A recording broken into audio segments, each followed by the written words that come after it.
Le livre du ciel, tome 16, 2 septembre 1923. En plus de souffrir à cause de la privation de Jésus, Louisa souffre de la coupure qui existe entre Dieu et l'humanité. Préparatifs de guerre. Je vivais une grande amertume à cause de la privation de mon adorable Jésus. Pire encore, il se laissait voir brièvement comme l'éclair, m'entraînait hors de mon corps et disparaissait aussitôt, m'obligeant à voir des choses tragiques et des rumeurs de guerre. C'était comme si on avait voulu impliquer l'Italie. Des chefs d'État en contactaient d'autres et leur offraient des sommes d'argent pour qu'ils s'engagent dans la guerre. Un jour où je souffrais tout particulièrement, Jésus me dit que depuis le mois de janvier, il me faisait souffrir pour que soient éclairées les nations qui, voulant entrer en guerre, voulaient en entraîner d'autres avec elles, leur offrant des sommes d'argent pour les attirer.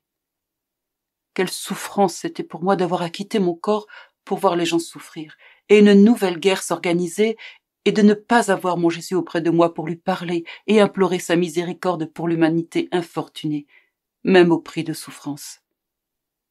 Je passais plusieurs jours dans cet état, et mon cœur n'en pouvait plus.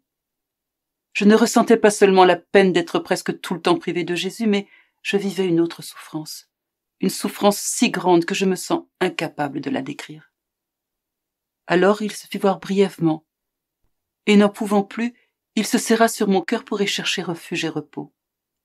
Je l'étreignis sur moi et lui dis « Ma vie, Jésus, dis-moi, en quoi t'ai-je offensé pour que tu ne viennes pas? Et qu'est-ce que c'est que cette souffrance qui s'ajoute à celle de la privation de toi et qui me lacère si terriblement ?» D'un ton affligé, il me répondit « Ma fille, as-tu vraiment voulu m'offenser afin que je m'éloigne de toi ?»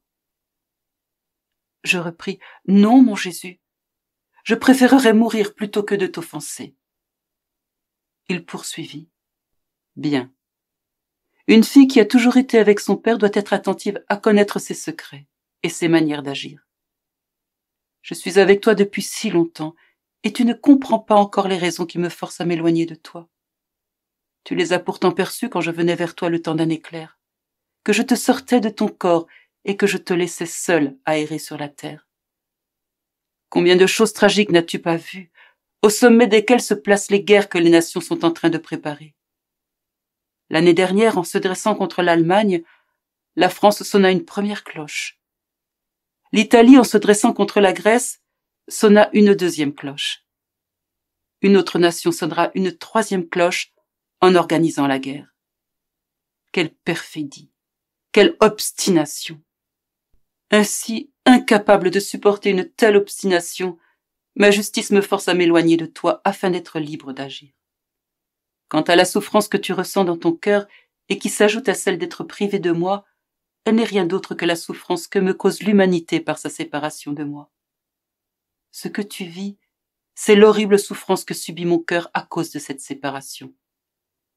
À cause des liens que tu as avec moi, tu demeures lié à toute la famille humaine et tu es forcé de ressentir cette souffrance que me causent les générations humaines en se tenant séparées de moi par leurs horribles péchés. Courage, ne perds pas cœur, laisse-moi donner cours à ma justice. Après, je serai avec toi de nouveau, et nous prierons et pleurerons ensemble sur le sort de la pauvre humanité. Nous cesserons d'errer sur la terre et reviendrons vers Dieu.